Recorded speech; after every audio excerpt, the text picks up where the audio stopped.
All right.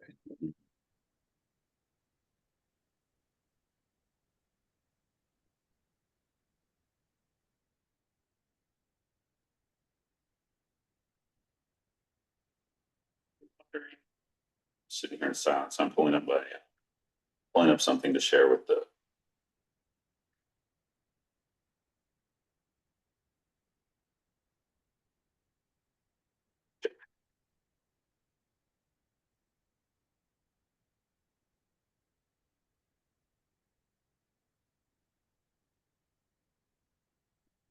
I won't run through the whole thing again, but just to give you an idea of what I presented to so 2 weeks ago. This was kind of the overview to give them a recap of the community outreach and engagement that had taken place around the James E. Russell Sports Center since the May 28th special meeting that took place there. Um, Review the operational options that we were exploring at the time, and then ask for council direction. So I'll just move through this. You guys have seen these numbers, reminded them of what was presented at the May special meeting. Um, the survey results, which we went over at our last meeting, it was about 50-50 split between those who favored multi-sport adaptation versus those who favored keeping it as a tennis and pickleball facility. Some quotes from the survey that we had done. We had almost around 73 responses to that survey on the night of that special meeting. Um, yeah, feedback from you guys. I promise you I'd give this feedback. There was also a written staff report that had far more information than what you see here. So I had several paragraphs in that staff report to council based on the discussion that took place at our last meeting. I really wanted to convey that to them so that they understood what you guys thought about it. Going over the options again, I basically summed it up as two options. There's to kind of stay the course with or without a partnership with the United States Tennis Association. Then there's a multi-sport adaptation, which would include putting down at least one additional court surface, possibly two or more, including like a multi-sport court, a turf field, along with the estimated cost to go with that. So that was kind of the summary of the two different options we had. There really wasn't an option to kind of go to minimal operations from my perspective, from anybody's perspective. No one really favored that. We would just lose more money if we were closed more hours. And in fact, with Ryan on board, he's not here now because he's over there busting his butt over there. He's been doing a great job. I'll talk a little bit more about what he's going to be working on in the months ahead. Council did like the option of partnering with USTA PNW. They did direct me to pursue this relationship. Um, the details haven't been worked out. I haven't had a follow-up meeting with them since then. I've only had 4 days of work since this meeting took place, so haven't had a chance to follow up with USTA PNW, but we did get some details from them before the last council meeting, where they presented this very low cost. And I don't just mean monetarily, but like the amount of effort and additional staff work it would take for the city to partner with USTA is really minimal. So there's a minimal downside to the city partnering with USTA. But the benefit, not just the 20 or 30% of revenues from all their programs that they would share with the city, but the increased engagement with the community. They have a huge program of tennis programs, youth tennis programs, everything from little like tiny tot tennis lessons up to regional tournaments for like sanctioned USTA tournaments. So the benefit in terms of engaging our community around the sport of tennis, and this is really the donor's intent as well. He spoke. I'll share some of his comments in a moment, but his real desire is for the facility to serve more youth. First of all, he's absolutely not opposed to bringing other sports in there. In fact, he did comment on how he wants to see other sports in there. But his number one request related to other sports is that any multi-sport adaptation does not require more than 2 hours to completely convert back to full tennis facilities. That kind of took off the table having a basketball court in there, for example. It doesn't mean we can't put batting cages in there, because the batting cage could be set up and taken down in far less than 2 hours, at least the ones that we've looked into. So he's all for getting other sports in there, but he wants to see us give it a shot for at least another 6 months or a year as a primary tennis and pickleball facility. So that was kind of the key takeaway from Jim Russell's comments 2 weeks ago. He wants to be used by far more people. He loves the idea of getting more youth programs in there, getting a robust tennis program catalog. That's what USTA can offer. So we're going to pursue this relationship with USTA. They have like I said, the catalog probably includes about 20 different programs for players of all ages.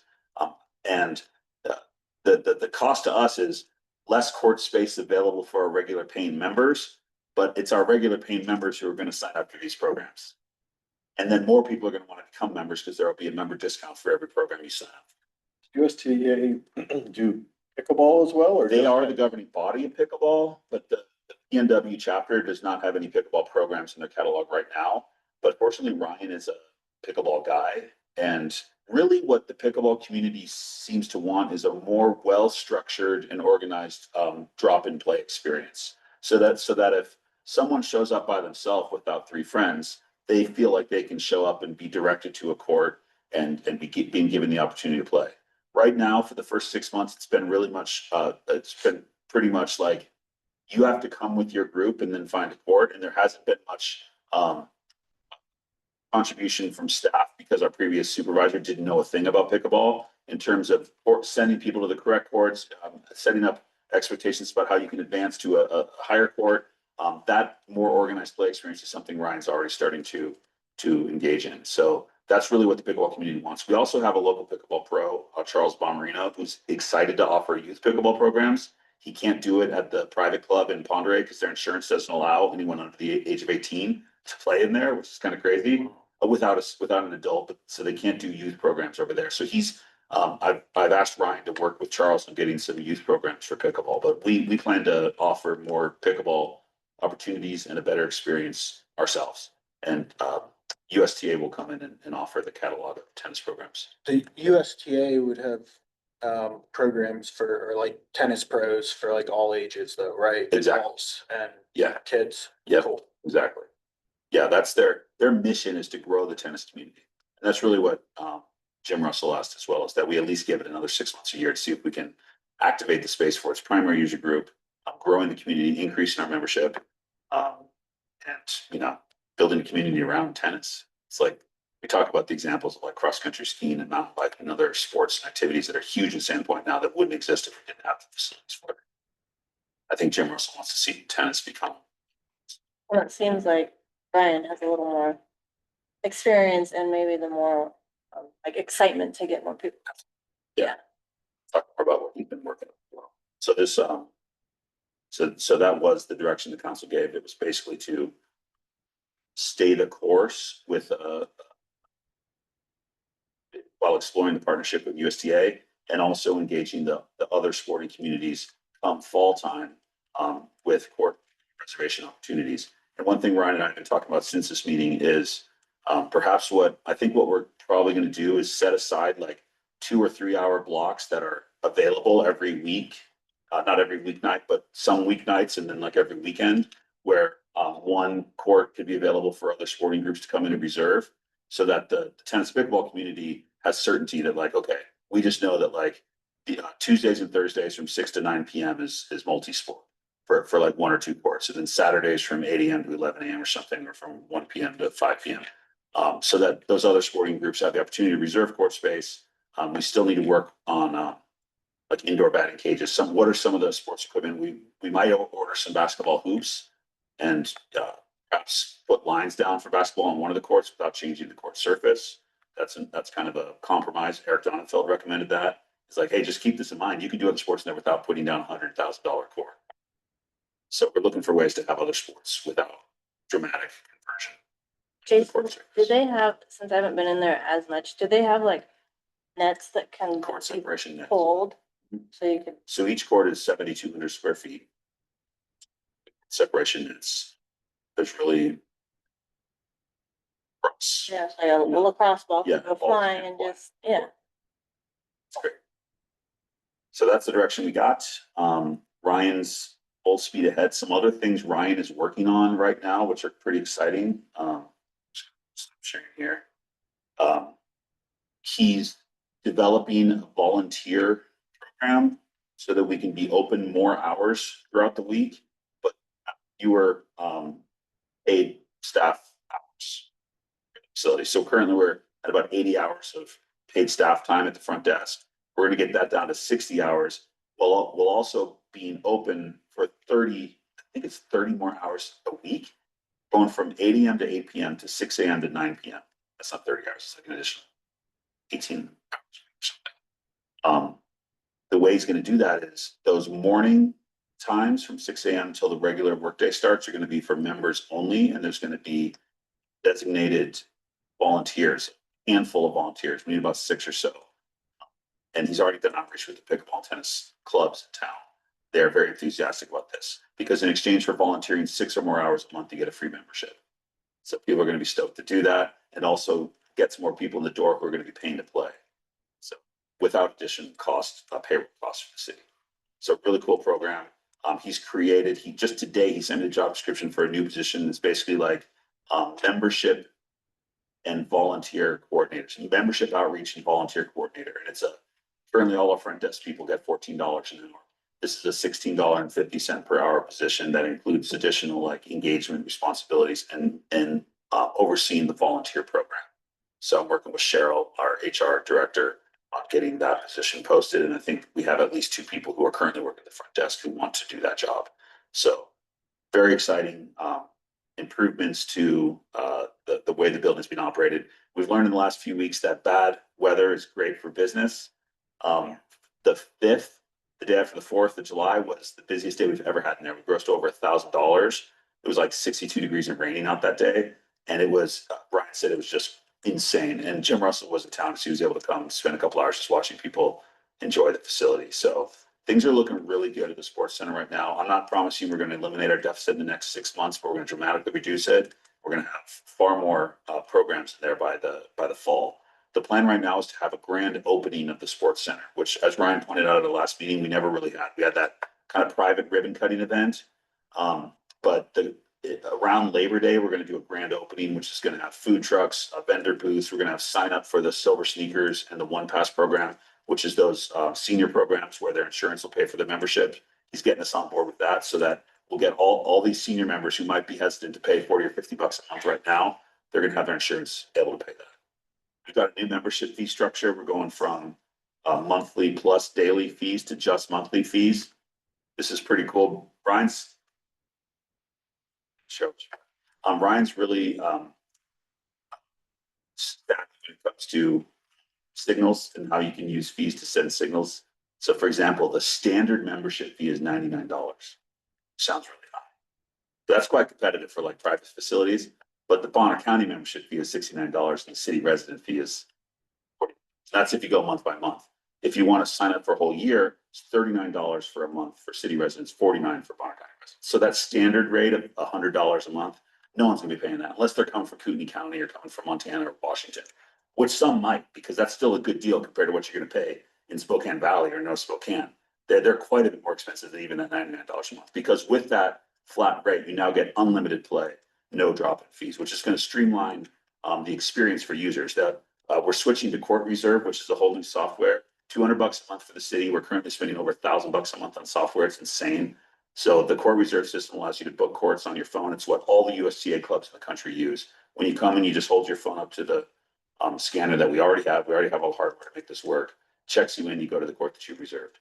Super cool system. And if you don't have a court reservation, as long as this court's available, you come in, you scan, you're a member. If you're not a member, you're going to pay the daily play fee. So we still have the option for non-members to play. Dramatically improved experience based on the fee structure we're going to. So yeah, it's going super well. I'm hoping to have time to start playing tennis again soon. Because I was enjoying it for the first couple months, and then everything just got crazy. So what else is going on at the sports center? Maeve is still working to kind of close out the final punch list items for sports center and the playground. Just sharing this with you guys, it's not something you necessarily need to know or can help with, but just what we've been dealing with. Last week while I was on vacation, I was out of cell range for like almost the entire week, but one of those moments where like you see like a bar appear, like as soon as I saw a bar appear, my phone rang and it was Ryan Wells calling. It's like, Jason, we have a situation here. So have you been in there? They've got those big ass fans. They're called big ass fans, the big ones that hang from the ceiling. The guy wires on two of them, it snapped. And the fans were like, wow, were you in there when this happened? Oh, wow. I can't even imagine, because when it gets hot out, those things start spinning like hundreds of RPM, maybe thousands. And he managed to get to the breaker box and shut off the power to the fans that had the broken guy wires.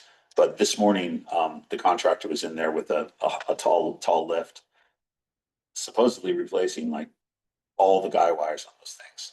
And then I got an email from our architect today that said, oh, those fans were supposed to be programmed to never exceed more than 20% of their maximum speed.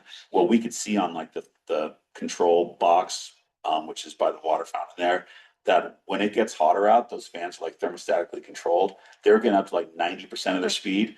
And it's like a helicopter blade spinning up there. It's terrifying. It literally blows pickleballs out of the air. Like pickleball players are like, I can't play pickleball. I'm trying to hit the ball and the fans pushing the ball down to the ground. So something's not working right. So that's the kind of thing Maeve's working on right now. It's like, we got to get the HVAC contractor, whoever can program that stuff in there to make sure those fans don't get up to those terrifying speeds. Because that's why the cables broke. That the cables weren't meant to handle these helicopter blades spinning at like 1,000 RPM. So yeah, we're dealing with that.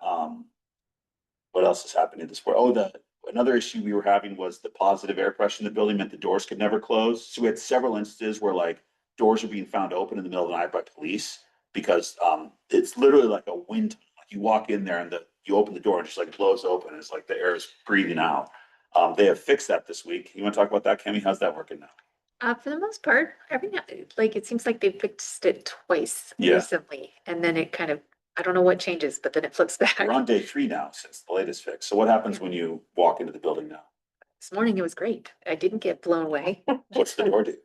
Well, you push it open and you walk in instead of having to like push it out, like you're pulling it open and then you're like, whoa, then you try and squeeze through against the airstream coming out. So But now you open the door and then it closes behind you. yeah, It's amazing. it's amazing. Yeah, it's like what doors are supposed to do. So hopefully that's a permanent fix. We're on day 3 since they adjusted the air pressure in the building. So yeah, those are the things we're still working out there. Maeve is just desperate to close that whole thing out. She can't wait to be done with the sports center, but there seem to be all these little things keep coming up. On the playground, Woods Crushing and Hauling came back in and redid a bunch of the asphalt that had sunk and cracked over the winter from last year. So that looks really good around the playground. So many things. We got notified by our utilities person last week that there was a $7,000 water bill for the splash pad for 1 month. And it hadn't even been on that whole month. It only been on like 2.5 weeks. We're like, okay, something's not right. So this is also while I was on vacation. So Maeve had our parks guy, Sean, go and adjust the splash pad down to like super efficiency mode, because we were just like, we got to figure this out. Are we really spending $7,000 on water at the splash pad? But it turns out there was the meters weren't in the right place. So we have to now work with our water guys and our engineer to make sure we're metering properly. For example, we were being charged over 5,000 of that was for sewer discharges into the sewer, but the splash pad does not discharge into the sewer. It goes into and it doesn't recirculate. It goes into a tank that then gets used to irrigate all the trees and the plants around the sports center.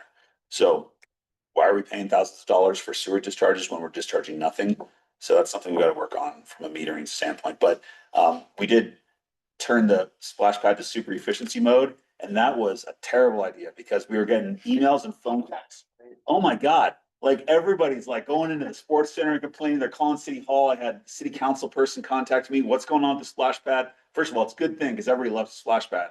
But so I was like, 2 days ago, I was like, my first day back at work, I had to go check this out. So I went over there and I just watched for like 5 minutes. I'm like, oh yeah, this is not working. It was down to like one feature at a time. But one of those features is that bucket, and it takes like a minute or two to fill up. So when the bucket would start filling up, the whole splash pad just went dry, and all the kids are standing there like looking up at the bucket as it slowly fills up, and like there's no other features going. And then the bucket would tip over, and then like another feature would turn on for like 30 seconds, and then turn off while the bucket filled up again. I'm like, this is the stupidest splash pad ever.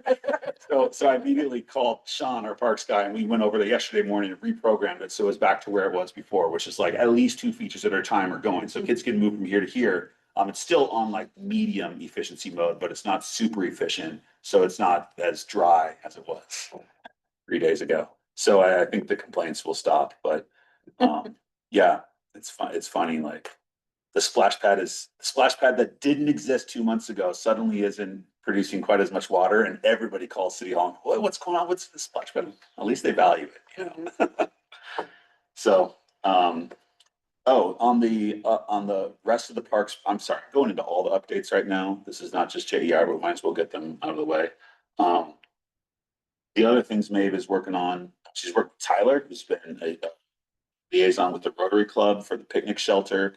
We've got a really good plan. We've just been working through the contract stuff. It's going to be a local timber frame contractor. It's under $50,000, so it doesn't require a lot of the stuff that state law requires when you get into these more expensive construction jobs. We're going to pour the concrete pad ourselves because we have two concrete guys on our parks team. So they're like, oh, we can pour that pad, no problem. So we're going to get the concrete pad poured ourselves. Rotary's helping out with the lumber package for the shelter itself, which is going to be milled from a local mill. And then we've got Skyrite Roofing, which is a new roofing company in town. You've probably seen their trucks around. Really colorful wraps. They've been marketing like crazy. They're going to donate the roofing labor, basically. So the whole roof will be donated from them. And we have this sponsorship program at the city now, so we're going to be able to put their logo alongside Rotary's at the shelter. So that, when you walk into the play truck spot, so there's that kind of behind where there's a new concrete pad port for a bike rack, which we haven't installed yet because we've ordered it. So in that grassy area between the playground and the shop, the green shop building. So 24 by 36 foot, it's going to be huge. Gonna have about 6 picnic tables under there. It'll be reservable. We have a barbecue pit that's going to go next to it. So that's going to really tie the building and the whole park together. The timber framer has until August 20th to complete that. So if we stay on timeline, that'll be done before Labor Day as well. So when we do that grand opening event beginning in September, we'll have a new picnic shelter for people to enjoy as well. If you guys, I know previously at the Wide Idaho Forest Group has offered to we just didn't have anything for them to build, and they're like, here. Yeah, they donated all the lumber on the front. Oh, they did. Yeah, so they've already done it. They've already done it. Yeah, they're already thanked on our sponsor appreciation board there. So I don't want to ask. Ask them again. Yeah. Plus the lumber is pretty cheap, actually. It's about $7,000 for all the lumber for this building. The other thing council supported for the sports center was the purchase of the special event surface. It's called a cover sports. It's like these tarps on the big rolls that come out, and Ryan cannot get those quickly enough because there's regular requests for special events in there, banquet dinners, parties, things like that. they want to use the community room, but they also want to have a huge space to do, the cornhole tournament was a good example of that. We had that private cornhole tournament with like 100 people playing a few weeks ago. They had to go out and buy carpet pads to put under each cornhole board, but we want to get that. We're going to start with one court. It's about $13,000 for the court coverings for one court. And if it proves to be something the community demands, we'll expand that to a second court. Who knows, maybe someday you can, host like fairgrounds size events in there, the kind of things that go on in the fairgrounds. Start small so we don't spend too much money. That'll be another improvement coming next few months. Yeah, I'm trying to think what other updates. The parks crew is probably today putting sod in on the east side of the skate park, kind of cleaning up where all that next to where all the construction took place in the skate park. That's going to be sodded, and there's irrigation in the ground there. The skaters and the Waldorf kids approved sod over an asphalt pathway there. No one really wanted an asphalt path. It's hotter. We don't want to encourage moms with strollers to push their strollers past a skate park where there might be skateboards flying through the air. So that's going to be sodded probably in the next couple of days. Maeve is also ordering a shade structure. It's going to be a large shade structure, not a permanent shelter, but it will be one that's in sleeves so it can be removed in the winter by the parks team. It's going to go on the southwest side of the skate park and provide finally a place for all those kids to sit in the shade. I'll probably get some nice benches to put in there as well. And then ball field safety nets. Those have been ordered now. The poles are in the ground. They're 20 to 22 feet tall, surrounding both fields 1 and 2 to prevent foul balls from flying over into the playground. Those nets were ordered yesterday, and beautiful new batting cages, 70-foot full-size batting cages north of the sports center.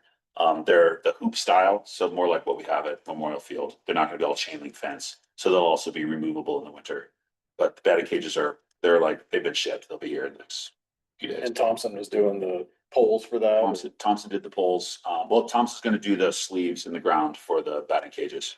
Yeah, Thompson has already completed all the poles for the safety nets. Yeah, The skate park shade is like a fabric, I think it's like a cantilevered fabric structure. So there's only the poles are all in the back. It's not a 4-post type thing, and then it's like a fabric structure that's going to go out over, take it down in the winter, so it doesn't get under snow and blow away. Yeah. So those are kind of the remaining parks projects.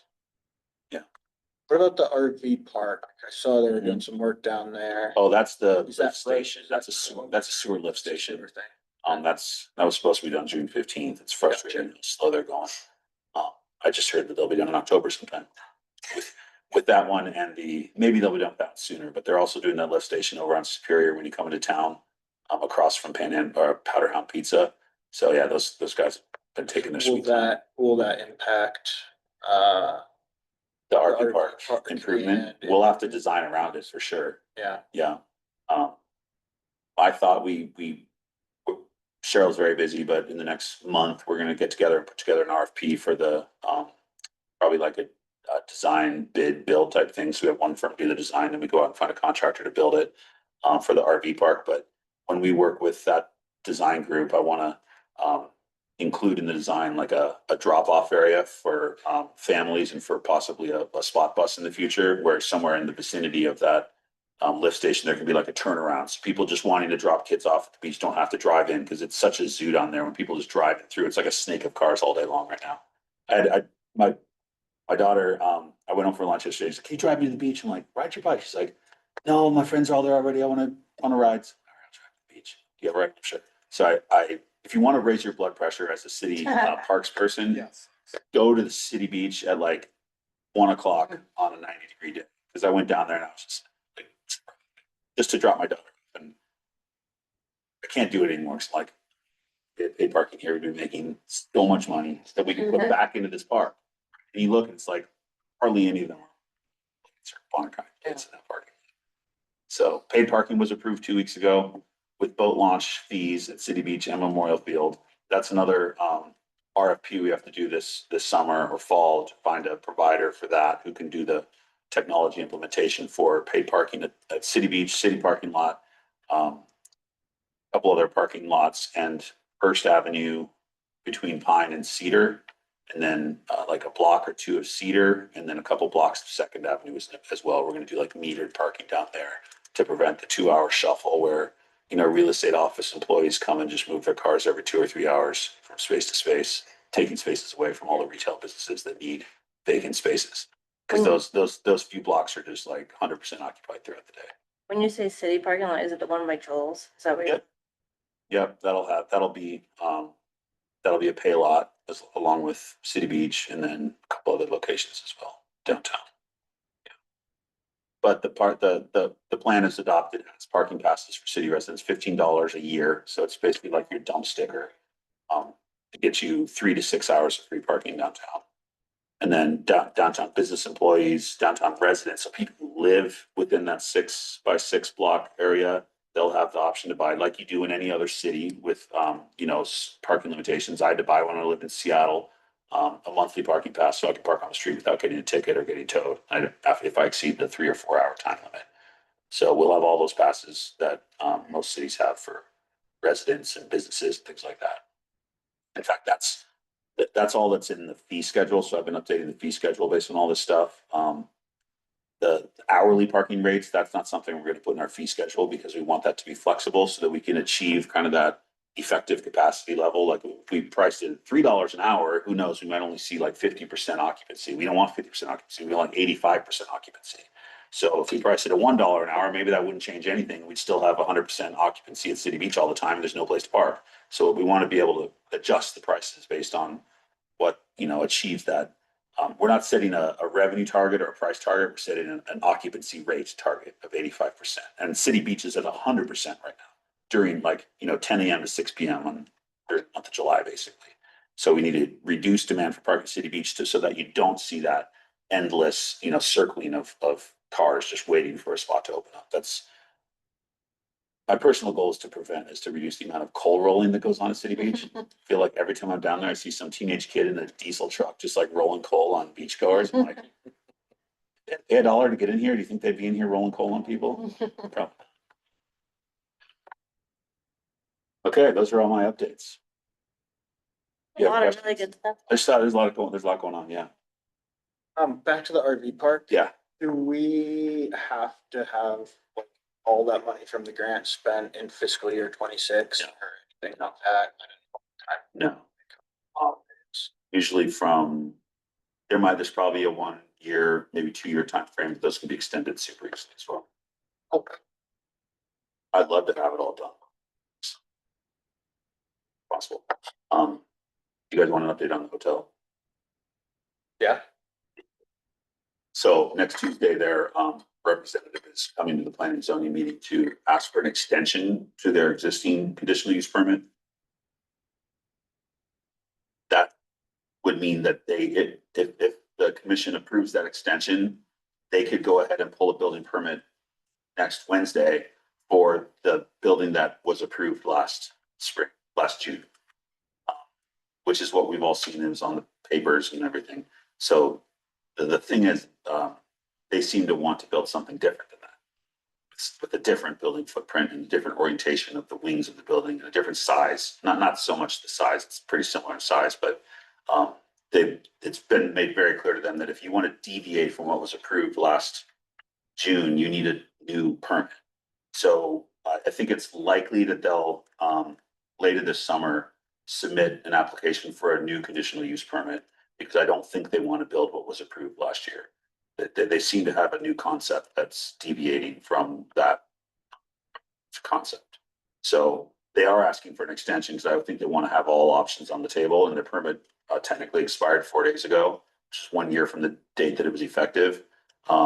So they just have to come and show that they've been doing iterations of design. They've worked towards pulling building permits. So please extend our permit. I think the commission will do that. But that permit only allows them to build what was approved last year. They have completely backed off of proposed changes to the marina. They didn't really get anywhere with the Sailing Association as far as getting support for dock extensions or changes to the docks or anything like that. So, yeah, as far as I know, they're not proposing any changes. I know that they're not proposing any changes to the marina or to the beach itself at this time. And they can't really do that through the permit process either. That would be a completely different conversation with the city council. They know that like myself and the mayor can't approve any of those changes. That all has to be. So So that's what's going on. We didn't get that 5th grant for the parking lot. We got 100,000 or 105,000, I think is what they offered us out of 600 that we asked for. So I think what we'll do is, when we go out for bid for the RV park, we'll include in the scope of that some minimal improvements to the parking lot, probably focusing on stormwater, lighting, some landscape and things like that. But we won't be able to tear out, resurface the 3-acre parking lot for 100. Well, we have $100,000 city match, so it'd be $205,000. But we probably can do some of the other needed improvements in terms of like stormwater, lighting, maybe some landscaping for $200,000. So the whole project will probably be around $1.2 million for the RV park and some parking lot improvements. Paid for out of those 2 grants plus $150,000 from the parks CIP fund. Hi, Joel. Hello, See you, buddy. it's good to see you guys. All right. Questions? I just had a comment. We did a little birthday celebration for my son at Traverse Park, and that playground is just such a hit. So awesome. But they had instead of doing a treasure hunt, the kids decided to do a broken glass treasure hunt, and for whatever reason, there was tons of broken glass over there by the softball fields, and uh, I think where the lights are gonna go, but just food for thought. Like there was tons of glass, so the kids picked up a bunch of glass. They thought it was fun, but we ended up throwing it away. So just let you know, I don't know who you want to talk to about that. North of the playground. So it's literally right across that softball field, the first softball field right by the parking lot in that area. So Okay. yeah, just a lot, Thanks. but they picked it up. We'll send you the bill. Yeah, so just, keep sending back every few days to collect glass. Right, yeah, they had fun, so it was great. Thanks, guys. Actually, pertaining to that, what kind of extra patrols are over there in that area, if any? Controls by in the terms of, police? If there's vandalism or potential, yeah, people partying over there and breaking glass, that's not. well, the glass might be from excavated all the dirt, moved it over there. Some glass, that's supposed to be, the good dirt that ended up over there. They hauled off a ton of dirt that was either full of organic. There's a lot of sawdust there at locations, so they hauled off a ton of it. But get everything out of dirt that was, from a landfill. So, but as far as the police are checking every evening after the building closes. They come and they do a patrol. We did have vandalism. Somebody went into one of the new restrooms at the sports center, not indoors, but the outdoor ones, and just trashed it. Like, I think they like smashed the sink with a skateboard or something. Why? Who knows? Why you would want to go in and public restroom? That did happen. We weren't able to determine from security cameras who did that, unfortunately. But we have like state-of-the-art security cameras around the building. So yeah, we've had to look at those a few times. For example, when the buildings found open, done security cameras to see if staff were properly locking up, and in every case they were. So there was something else going on, like the locks or the air pressure, things like that. So yeah, we have good security cameras over there. In fact, the mayor wants to put the same security cameras at City Beach and at the new city parking lot. They're about $40,000 each installed. Quite expensive. What was that? There was a success story. There was a serial tagger going around spray painting like big belly garbage bins and public property. We had a security camera capture that individual who was also carrying a skateboard, and the local police were on the lookout for him. And on the 4th of July, he was seen walking towards City Beach by a patrol, and they came out, asked him, and he immediately said, I need a lawyer. Okay. So yeah, just today we executed a search warrant on his house to look for So, yeah, we are, these security Okay. cameras are finding some of these vandals. But yeah, the big belly stills all over downtown got tagged, so there's BD that Austin is now responsible for cleaning up. It's gonna cost a lot of money, take a lot of time. So it's unfortunate that people treat property like that, but The cameras are a deterrent though, I would imagine. yeah, When you go I want elsewhere. word to get out that you're gonna be spotted if you're, destroying public property. And then they have to wash dishes at Joel's. That's their punishment. Or pick up glass at the, Yeah, pick up glass at the old landfill. Any other questions before we move on to the next order of business here? We were gonna talk about the ACHP proposal to paint basketball courts. That was, kind of Josh's, was taking the lead on that, but he is not here. CHP, these are Okay. care. Yeah, I, Perfect. where's Josh?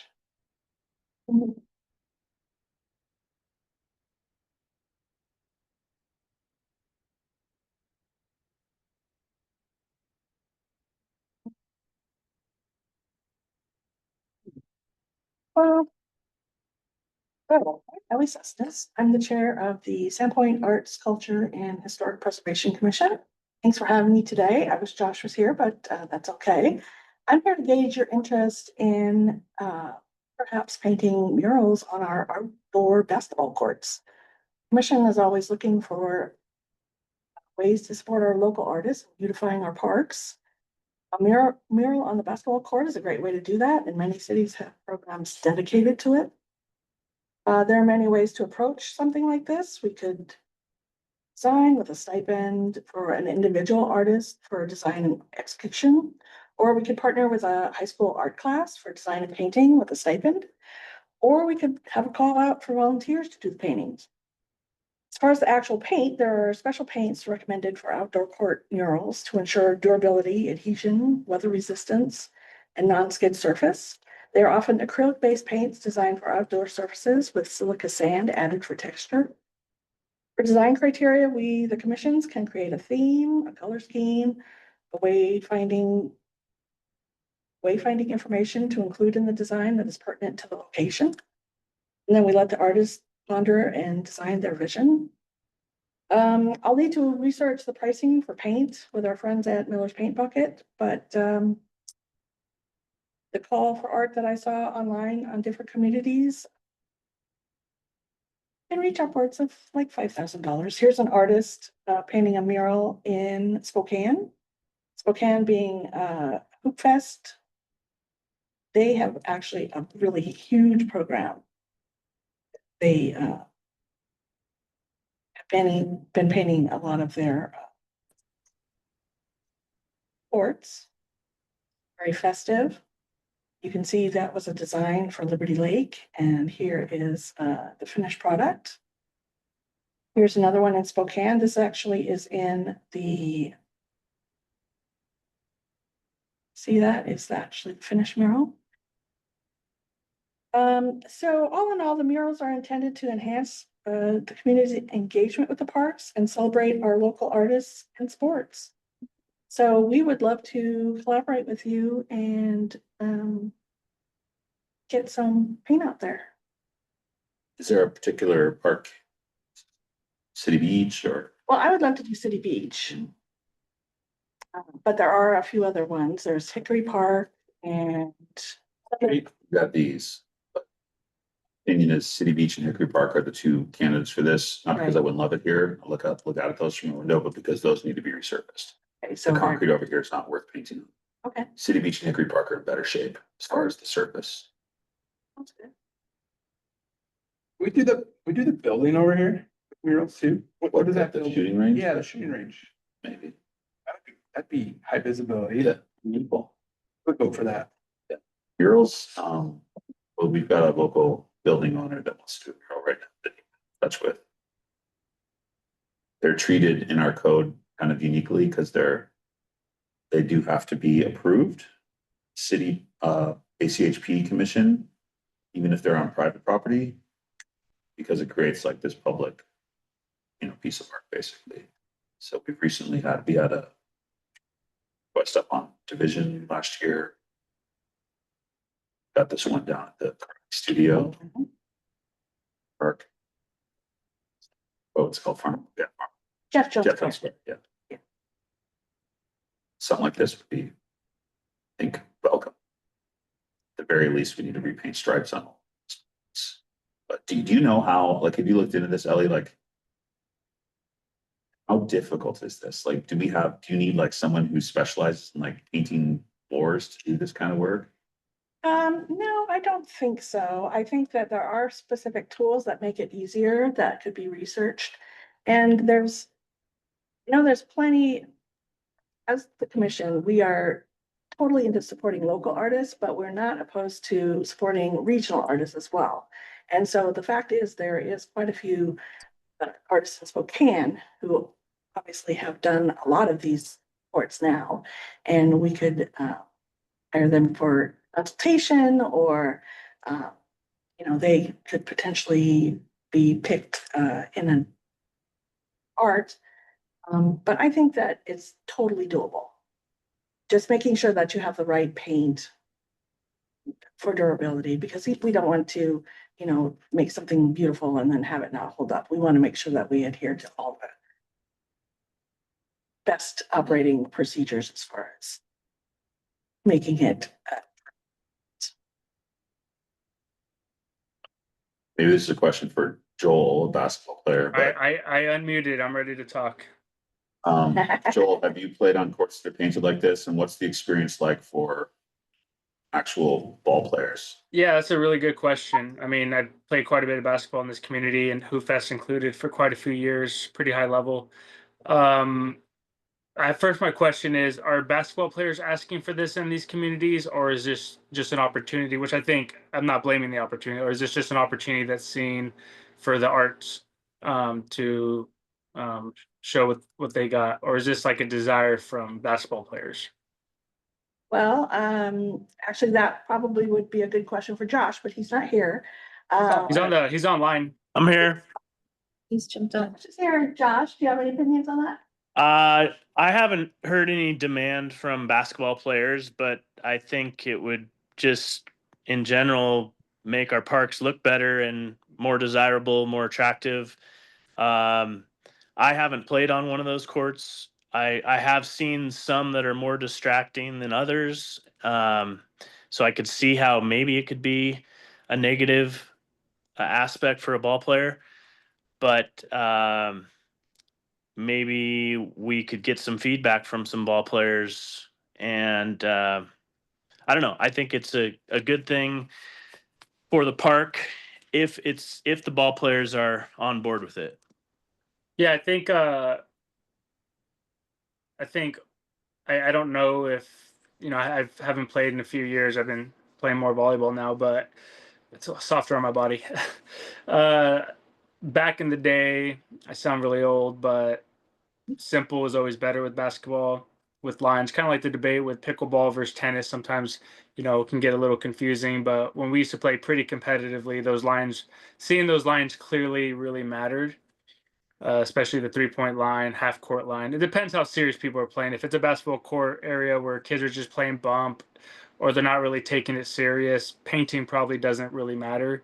But if you're having some pretty competitive games, I don't believe, at least my group, would appreciate the painting. Not that it's not beautiful or it can't be attractive, but we just want to play basketball. If anything, we're like, hey, let's put the money towards resurfacing the floors and getting nicer hoops down at the beach in particular, where we could actually not, send that ball flying a million miles if we miss a shot.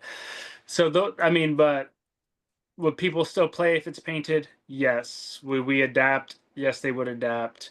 But I think if they had a choice, plain is much better. But that's ultimately, I'd love to hear from the basketball community. There is a Sandpoint basketball Facebook group, Pick Up Basketball. I don't know if it's private or not. I'm on it. I'd be happy to reach out to maybe do a poll on there if you want to, Josh, or maybe I can invite you on there if you're not on Yeah, there already. I think I am on there, and I Okay. think a poll would be great. And I think also maybe mentioning to them that we could, you know, run the design by them, just to make it, to.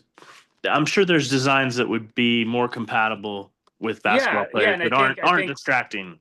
right, and I think that not that they have to make the final decision, but I know there's some guys on there from Spokane as well. Maybe they could give some insight to actually have played on one of these courts. So again, not to take away Yeah. from the idea or the thought or promoting artists, I think that idea is awesome. But from a functional playing standpoint, if we had to choose, I'd say a real basketball player would be like, no, we don't want less is more on a court. Maybe put that somewhere else. That's like if I had a choice between playing on a plain court or a colored court, I'd choose a plain court. How critical is it for an outdoor court like one in City Beach? Say that one more time. Sorry, kind of chopped out.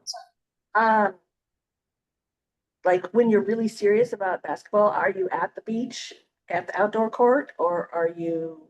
In the springtime, we go to Pine Street Park, even though it's not the courts are kind of a little choppy, but historically Pine Street Park is we like that because there was just less people and it wasn't as windy there as it was the beach. And then summertime, we're going to move over to the beach, but a lot of times we like Pine Street Park because there's less distraction.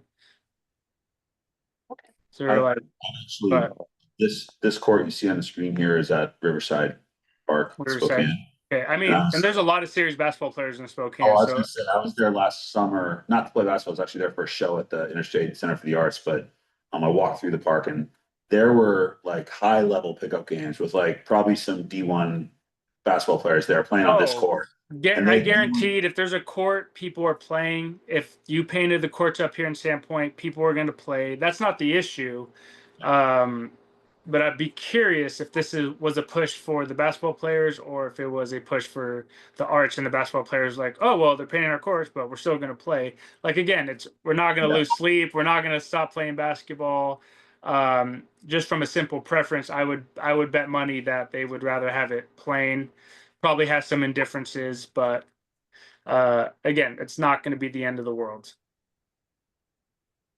I think those boundaries are important, so if the artwork, like Joel's point, if you can see the 3-point line clearly, the free throw line, half court, out of bounds, and that could be included in a call for art too, that, Exactly. the boundaries need to be clearly distinguishable for the players. Right. There's Yeah, probably a word to do that. Yeah, you're absolutely right. And to play devil's advocate against myself, you're starting to see more like Oregon Ducks, their basketball court has some interesting multicolored design. You're starting to see that a little bit here and there in different NBA, WNBA. So to play devil's advocate, you are seeing some multicolored courts and different designs, but to your point, the boundary lines, the 3-point line, the free throw line, the half court line are very clear, and that's the main thing. As long as those parts are very clear, it'd be fine. And even if they weren't, we adapt. It's just part of life. A good example, Joel, is these NBA and WNBA in-season tournaments they do now. The WNBA's Commissioner Cup just wrapped up last week, and it's a several-week period during the basketball season where they have custom courts for each team, and they are all like artistic courts. They're all different colors. But I think the key, I'm actually looking at like the NBA's in-tournament courts right now. The key is that there's a stark difference between the lines, the basketball lines themselves and the art that's going on there. So you can always see, and that like I played through college as well. And Joel, of course, the courts you and I probably grew up playing had like 6 or 8 different sports striped, right? And that is where like the basketball player's brain gets all scrambled, is when you're competing with volleyball and indoor soccer and floor hockey. Which one's out of bounds? Tennis lines on your basketball court, right? But in my opinion, in my experience, what color the court is or what art might be on the court is not as distracting as if there's 6 other sports striped on the court. If there's only one set of stripes on the court, it could be, I mean, like this one in Spokane, that's about as distracting as I can even imagine the court being, Yeah. but the lines themselves are pretty darn clear. Right. No, yeah, no doubt. And that's, like I said, it's not a hill I'm gonna die on, or I think basketball players would die on. We would like some new hoops though. That'd be fun. Mhm. Yeah. Well, I appreciate your feedback, Joel. Yeah, and the culture changes, time changes, right? You ask Larry Bird and Kobe or even Jordan, they'd probably be like, why are you even thinking about that? Where nowadays it's a different world, so we have to adapt. It could be painted in to contrast the difference. I mean, like if Yeah. the free throw line could be art and then not art. No, yeah, I mean, you guys can get very creative, and I'm sure it'll be perfectly fine. This might be an opportunity for like a sponsorship as well. Maybe Exactly. local business sponsors the stipend for the artist in exchange for having their, their logo or the name on the post, or put a plaque somewhere. Actually, I Like a forgot to put backboard or that in here, something, Yeah, but because we just passed that, Yeah, definitely. that'd be fun. Used We'll to be get some of some- the historic Who Fest champs can all pitch in and get their pictures on there. There's some 3-on-3 tournaments, I think of the one in Kellogg that actually puts the sponsorships on the backboards. Yeah, Maybe that's the way to get new hoops down there too, Joel. that's a good idea. be pretty cool to have City Beach painted with new backboards and breakaway rims and really elevate the experience there. Well, if we're doing this as a collaboration, let's, maybe I could use, could we use Sura money for the beach? Ooh, it is in the revenue allocation area. So if we Yeah, there's use some, Sura money for the yeah, because you painting have money and in the then, arts fund you have to use for art. exactly, I have to use it for art. But what if we have a sponsor who pays for the new hoops? Yeah, that's good. Let's think about that. Yeah, so you guys, 5% of the money that gets collected in our urban renewal district goes towards the arts. fund. Actually, It's two about and a half. 2.5%. Yeah. It still results in, right now, like $180,000 or something that's in that fund. That's what pays for the Silver Box art projects downtown, the stipends for those artists. So I really like the idea of getting fresh painted basketball courts using Sura dollars. That's great because it is art. So let's explore that. Let's bring that to the next Sura meeting. Any opportunity, I'm just looking at this photo and I'm noticing the skate park in the background. Is there any way or any opportunity to do something to add art to the skate park too? Well, the Yeah, skates, find that tagger and have him go paint something. Maeve had this great idea to actually have a graffiti wall at the skate park. Like a concrete wall next to the skate park that would be like an art wall where local artists could come to, sort of like we do in Graffiti Alley here, and have like, it wouldn't be for just for teenagers with spray cans, but that's something we're still looking at on the north end of the skate park, where the pathway is between the skate park and the tennis courts. Putting like a wall there with benches on the inside so skaters can look facing south, and then maybe that could become an art wall someday. Whether we get that done this year kind of depends on where we land with all the other parks projects we're doing. So that's a pretty cool idea. And the skate park does have, if you go walk around the skate park, you notice there's sections of dyed concrete. There's stamps in the concrete. There's salmon and fish stamped into the concrete in different Yeah, places. I noticed. So it's got quite a bit of art kind of integrated into the skate park itself. Yeah. I just have the opinion, like we have lots of other services too, like only so many people are gonna see it on a basketball court, like City Beach bathrooms would be a great place for a mural. We've actually, And we've talked about that for years yeah, too. so hopefully keep looking at vertical surfaces where it'll last a heck of a lot longer on a wall than it will on a basketball court. Yes, good. point. Cause I wonder how old that picture is up there, but those courts get used a lot. I can tell you, it's not gonna last that long. But that might be part of the appeal. If some other artist gets to Sure. paint. To redo it? Yeah, but then you gotta go through the whole ring of meeting and talking about it again. Well, So- that's what we did for our art on loan program, that we change the art out every year. Okay, And basically, belongs on the category of temporary art. So it isn't gonna last forever, but paint is really, a relatively inexpensive way to, do this project. And so having to do it every 5 years is not, it's big a deal. Which actually I do want to. The boundaries, it's like. I'll show you something else here. So we were talking about the potential project at Jeff Jones Square. I made a mock-up just to show the potential and, Ellie, maybe stop sharing and share again because your screen's all frozen up there. yeah, my internet's. There's some cool ones, like that one's super busy, but you can still see the lines. I like the way it's frozen screen. Anyway, so yeah, like we said, we actually have thought about the bathroom at the city beach for a while. Again, that it actually is We're on cinder block then, it is on concrete, I'm guessing. it can. City beach is a hostile environment anyway in the wintertime. So anything we do down there is gonna have to be, let me get this in.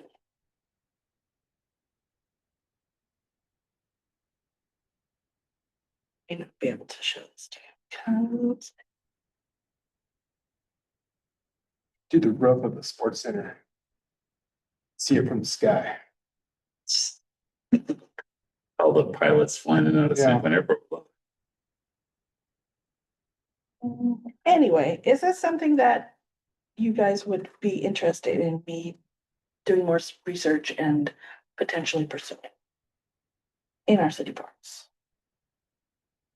Really cool. Yeah, I like it. Whether it's Yes. on a wall, a cord, or a path, or a. I mean, I think art. Adds to a community regardless where it is. And it gives the artists a chance to showcase their work. Yeah, I think it's great. If we could get sponsors to pay for it, or some of those art funds to pay for it, I think I'd be in favor of new basketball hoops over painting the courts if it was one or the other. Here. Yep. But, I can't help you with the hoops, right. so that is, Yep. Yeah. but I can see having a celebration potential. where we go together, we do a mural, we get new hoops, and then we. Maybe have a sponsor more willing to sponsor because they got a nice new court there. Yeah. Yeah. Spruced up court. As not a What? basketball player, I would prefer to see it painted. I mean, it would give me a reason to walk by those courts instead of avoid I them. don't think it's one or the other, guys. I think we can, if we can do paint, I mean, we don't have a huge parks budget, but new hoops are something I recognize that we need at all of our soul courts, so not a $1 million ask. What about the tennis courts, painting those instead? Funny. Oh, God. They'd love it. A little fresh coat of green, that's for sure. All right, well, I don't, yeah, this is just discussion, so I'll do a little more research and go from there. Thank you for having me. Yeah, thanks for sharing. Thank Yeah, thank you. Thank you, Ollie. Thanks.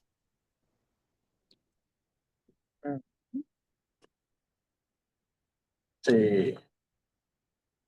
Any commission members have any additional questions or comments? Nope. I don't think we have any members of the public here, so can I just skip over that? Or you can go to general announcements, and if anybody has anything to share, they can plug it in there. Sure. Yeah, did anybody have any general announcements? Discussion of possible topics for the next meeting? Okay. See on the agenda.